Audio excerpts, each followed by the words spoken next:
A good survey or poll is one that has the least errors and the most randomness. However, it is nearly impossible to omit all error from a survey, and thus we have to account for it by calculating a margin of error. Margin of error in statistics is basically a standard deviation percentage of a particular parameter that takes into consideration certain sampling errors. A sampling error is just the variability from sample to sample. This isn't a real survey, but say for example that 50% of Americans like McDonald's. In your first sample though, 49% like McDonald's, and in your second sample, 51% like McDonald's. This is sampling variability. Random sampling errors like this are the reason for having a margin of error. If we did the survey 100 more times with different samples, the margin of error is what makes the range more inclusive of all statistics from different samples.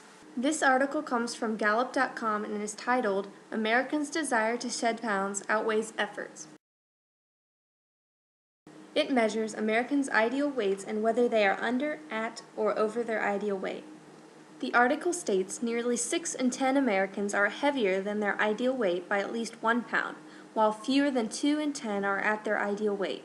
This suggests that adults are much more likely to know that they are heavier than their ideal weight than to classify themselves as overweight.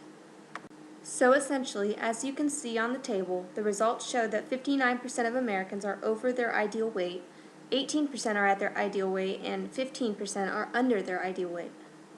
To calculate the margin of error for the total Americans at each level, disregarding men and women separately, we need to use the formula that uses confidence intervals.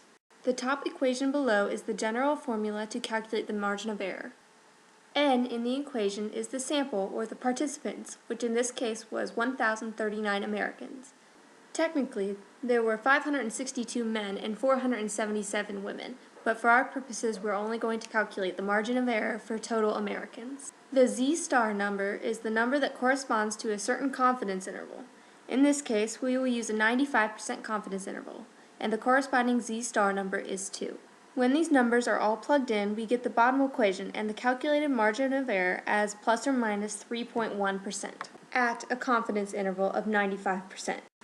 A 95% confidence interval means that if this survey was done over and over again with different samples, 95% of the time, the statistics are going to land within the percentage range, which includes the margin of error.